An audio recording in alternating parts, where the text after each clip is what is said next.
Bonjour à tous, émission un petit peu spéciale cette semaine pour parler de Greg Popovich qui a annoncé sa retraite. Si vous ne nous connaissez pas, si c'est la première fois que vous tombez dessus, moi je suis Saga. Et c'est Raymond. Donc on a un podcast qui s'appelle Chillax, on parle un peu de tout et une chose qu'on aime beaucoup, c'est la NBA. Ouais. Alors j'ai la NBA, le basket en général, hein, mais voilà. Moi j'y jouais quand j'étais petit, toi quand t'étais petit et un peu plus tard que moi, mais voilà, on a beaucoup joué.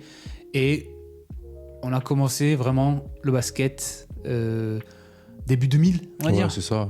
Voilà. Donc forcément, début 2000, les Spurs, Tony Parker, ce beau maillot pas repassé, sorti du placard. Ouais. J'ai essayé de voir si je pouvais le mettre, il m'allait il y a 40 kilos. Voilà. Mais alors nous, on n'a jamais été fan des Spurs vraiment.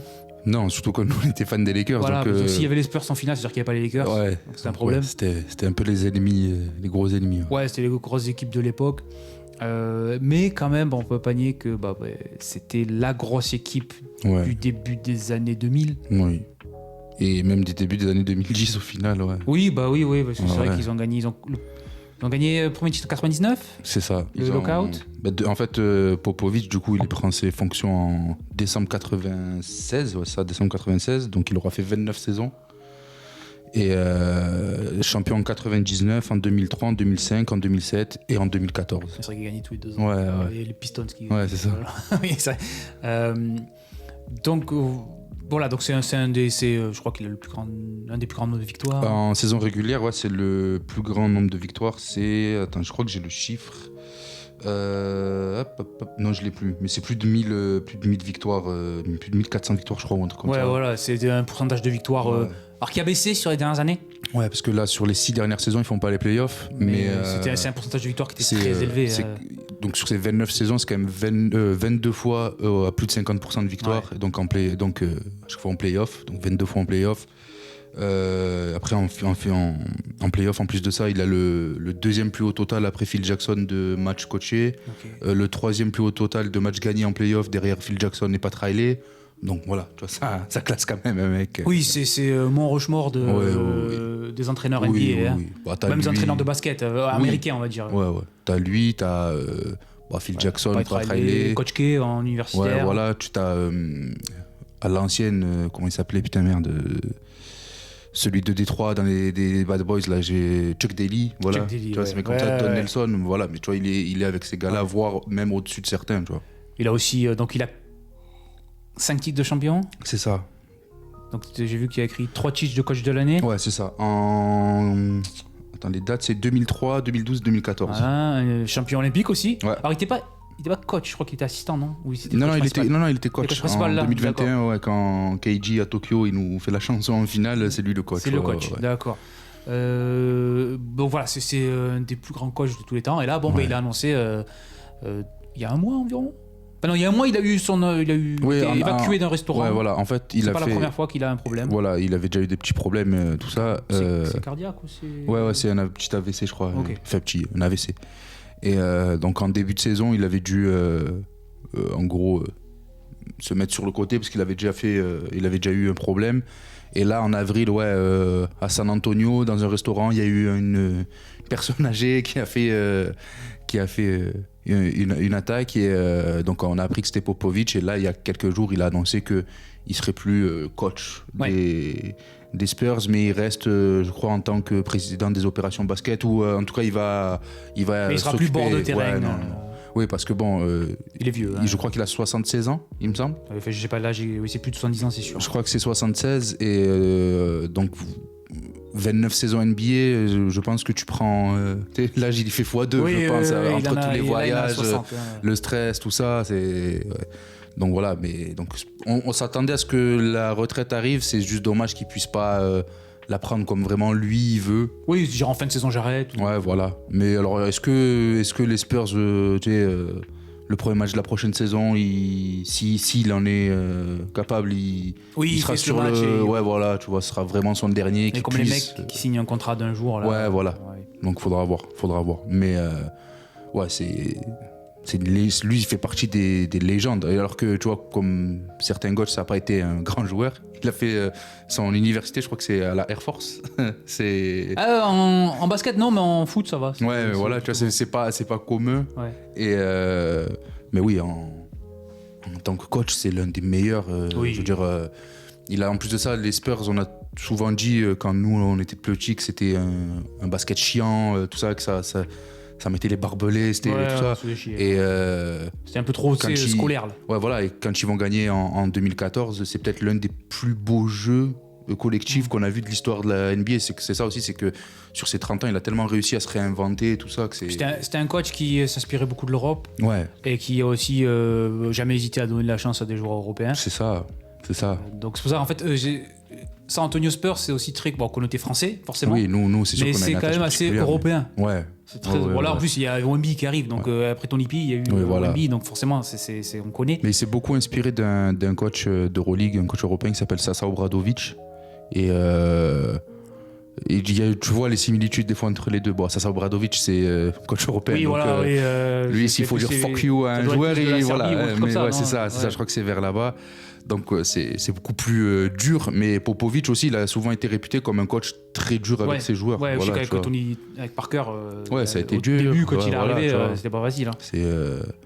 Mais ouais, pour, tu vois, ça fait partie des trucs où si tu te dis, ah ouais, là, ça y est, je suis vieux, tu vois. Genre, même Popovic, tu vois, à la retraite, on l'a toujours connu, quoi. Après, ça se sentait, parce que j'avais l'impression quand même que déjà, il avait des problèmes de santé. Oui. Je crois que même il y a quelques années, il avait déjà eu il a déjà eu quelques alertes. Et aussi, tu avais l'impression qu'il était plus autant en phase avec le supporter. Ouais, je pense que l'épisode quand Kawhi revient et qu'il prend le micro pour dire aux gens d'arrêter de siffler, je pense que ça, c'est à montrer, en fait... Mais c'était l'année dernière. Ouais, mais ça montrait la déconnexion entre sa vision, lui, des Spurs et des joueurs qui ont joué pour lui et tout ça, et le public que, bon, maintenant, ça fait longtemps, Kawhi. Ouais, c'est ça. Et puis Kawhi, il est parti comme un voleur. Hein. Ouais, voilà, c'était pas hyper beau, la manière dont ça a été fait. Problème de blessure, puis après, l'année suivante, il joue à Toronto et il gagne le titre. Ouais, voilà, tu vois, c'est ça. Et en plus de ça, pour moi, cette intervention-là, elle était très mal timée. Parce que les Spurs, donc c'était l'année dernière, ils étaient dans une énorme série de défaites. Tu sais, l'année dernière, alors, il a été très fort tout le temps parce que c'est Wembanyama, mais toute la première partie de saison l'année dernière, on comprend pas trop comment il est coaché, Wembanyama. C'est même pas trop s'il est coaché. Même Sochan, il joue à n'importe quel poste. Voilà, tu vois, c'était un peu compliqué à décrypter. Et après, ça allait mieux et on a mieux compris ce qu'il voulait faire. Mais c'est vrai que tu sentais que... Et puis, tu sais, j'ai l'impression que quand tu as tellement gagné, quand là, au bout d'un moment, il faut faire juste du développement. Ouais, ça te plaît moins quand même. Hein. Ouais, voilà. Même si c'est un truc de base de lui. Oui. Mais maintenant, il est vieux. Peut-être que ça l'intéresse plus. En fait. Ouais, voilà, c'est ça. En tout cas, il le prend pas pareil. Oui, voilà. Et il y avait aussi le fait que maintenant, il était limite plus. J'ai pas envie de dire activiste. Ça peut être péjoratif, mais. Il était engagé dans les trucs sociaux qu'au basket. Quand t'entendais, il y a aussi le fait que son équipe elle était nulle, donc forcément t'allais pas dire, t'allais pas parler des Spurs en sportif parce qu'ils disaient rien. Mais quand t'entendais parler de Pop, c'était un peu comme pendant un moment que t'entendais parler de Kerr, c'était juste des sélections, quand il y avait des manifestations, trucs comme ça, c'était. Ouais, c'est ça. Et ça s'est senti en fait avec son message de sifflez pas Kawhi, on est tous des frères et tout ça. Ouais, c'est bien, c'est vrai. C'est le truc ultime. Mais là, on joue au basket. Et il y a un mec qui est parti comme un voleur. Notre équipe, elle est nulle. On a l'impression que tu fais n'importe quoi quand tu coaches. C'est ça. Même si t'es la légende. Hein. C'est-à-dire qu'au bout d'un moment, ça fait 5 ans. Comme tu as dit, ça fait 5-6 ans qu'ils sont pas allés en play-off. Quand t'es habitué à gagner des titres. C'est ça. Ça veut dire, en fait, je m'imagine, je suis né à San Antonio, j'ai 31 ans. Si j'étais né à San Antonio. Là, quand t'es petit, tu gagnais, moi, c'est normal. toute ma vie. Genre, à part de mes 0 à mes 3 ans, là, tu t'en fous un peu. Mais ça veut dire que toute ma vie, j'aurais connu des playoffs des Spurs, quoi. Oui. Donc quand au bout d'un moment, tu sais, ça fait 6 ans et tout, et que tu as une star générationnelle qui arrive, et que tu vois que sur le début de saison il est pas bon, que tu es dans des grosses séries de défaites, et que la première fois que ton coach et qu'au bout d'un moment ton coach historique prend le micro pour dire faut pas siffler ce gars-là, siffler l'adversaire. C'est bizarre. Mais après ça, c'est quelqu'un qui était très apprécié, hein, qui a toujours été. C'est-à-dire que c'est le genre de coach qui était dur. Ouais. Mais quand tu étais joueur, tu savais pourquoi il était dur. C'était pour te faire gagner. Ça. Et donc ils étaient tous appréciés. C'est ça. Je veux dire, il a quand même Je veux dire, ces mecs-là auraient été forts quand même. Bon, Duncan, je le mets à part parce que Duncan, c'est vraiment all-time de chez all-time. Oui. Mais tu vois, des Ginobili, des Parker, tout ça, je pense qu'ils ont énormément profité de son coaching, tout ça. Tous les mecs qu'il a réussi à développer en tant que joueur et aussi en tant que coach. Parce que tu regardes, Steve Kerr a été son assistant, il a gagné 4 fois le titre. Bud a gagné le titre avec Milwaukee. Becky Hammond, ouais. Qui aujourd'hui elle a 2 titres avec les Aces de Las Vegas. Un ou deux, non, un, je crois qu'un. Je sais qu'elle gagne des trucs, mais. Et puis il y a plein d'autres coachs là, tu vois, Will Hardy des Jazz, Quinn Snyder qui est à Atlanta, t'as Mike Brown qui a coaché après les débuts de LeBron, qui a coaché là Sacramento encore. Là, il n'y a pas longtemps, le coach de Memphis qui s'est fait virer, Taylor Jenkins, il a été lui, il a fait assistant de Pop et après il a fait un peu assistant de Bud, comme ça il avait toutes les visions de Pop. Mais voilà, il y a ce qu'ils appellent aujourd'hui le Popovich Tree.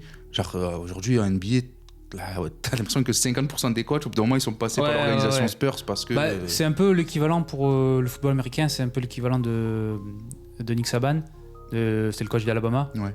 Pendant 20 quelques années, et là il a pris sa retraite et maintenant le coach de Georgia il était assistant de Saban. Il y a énormément de coachs ils ont été assistants de Saban, voilà, et c'est parce que c'était vraiment en fait il y avait une formule et qui marche toujours. Et là pour les Spurs, ce que j'ai un peu peur, c'est ce qui se passe à Alabama, c'est à dire que le coach qui va arriver derrière je pense en fait, celui-là, c'est le coach tampon, en fait. Oui, voilà. En fait, alors là, il y a énormément de très bons coachs qui ont été licenciés. Des fois, on sait pas. Ouais, voilà, tout ça. Mais ils ont décidé de prolonger Mitch Johnson, qui était l'assistant, qui, on dirait, il a 25 ans, le mec. Mais je pense que aussi, ils vont lui laisser parce qu'il a rendu des services, tout ça et tout, et qu'ils doivent avoir confiance en lui. Mais que aussi justement ils ont peut-être pas envie de mettre un trop gros nom juste après Pop, parce que si ça marche pas, ça peut ça peut vraiment tu peux ruiner ta franchise, hein. Je pense aussi qu'il y a certains coachs qui n'ont pas envie d'être le premier. Que le costume il est encore trop présent. Donc parce que tout ce que tu vas faire, on va dire Pop il faisait mieux. après ce qu'il y a, c'est que tu as de la chance que tu vas commencer à arriver dans une équipe où Wembanyama est dans sa 3e année, tu viens de récupérer Ja'Aaron Fox et tout, l'année prochaine ils seront tous en forme quand même, tu viens d'avoir... tu pars sur un nouveau cycle. Là tu as Stephen Castle qui a été élu rookie de l'année, donc tu as une vraie bonne base, et tu peux te dire que si tout se passe bien, si ça progresse comme ça doit progresser, déjà l'année prochaine tu peux faire un play-in, un premier tour de play-off, et au moins déjà tu casses cette série, parce que 6 ans pour les Spurs aujourd'hui c'est une éternité. Parce qu'à la base c'était pas une bonne équipe, hein, non. Ils ont échaté avec Robinson et Duncan aussi, et après Duncan parce que pendant le lockout, voilà, Robinson se pète pour la saison, ils finissent dernier, ils ont Duncan et voilà, puis après 99 ils gagnent, donc après ils ont toujours très bien drafté, hein. Donc en fait, si Pop il est toujours là, c'est ça. Il va continuer à bien drafter. C'est ça, je pense que il verra des trucs qu'on voit pas. Ça, mais je pense que ça va être un meilleur rôle pour lui là, maintenant qu'il est vieux. S'occuper un peu de au-dessus. Et c'est-à-dire qu'il aura toujours des inputs, ils pourront toujours aller le voir, aller lui demander des conseils. Mais il sera plus au bord du terrain. Là, je pense que au bord du terrain, je pense que maintenant, en fait, la NBA elle avait trop évolué qu'il suivait plus en fait. Il était plus autant adapté à la NBA moderne. Ouais, peut-être, Mais ça arrive avec tous les coachs qui deviennent vieux. Hein. Ouais, et pourtant il a réussi à s'adapter au jeu et tout. Mais c'est vrai que. Mais c'est juste que c'est à bout d'un moment, tu peux t'adapter autant que tu veux.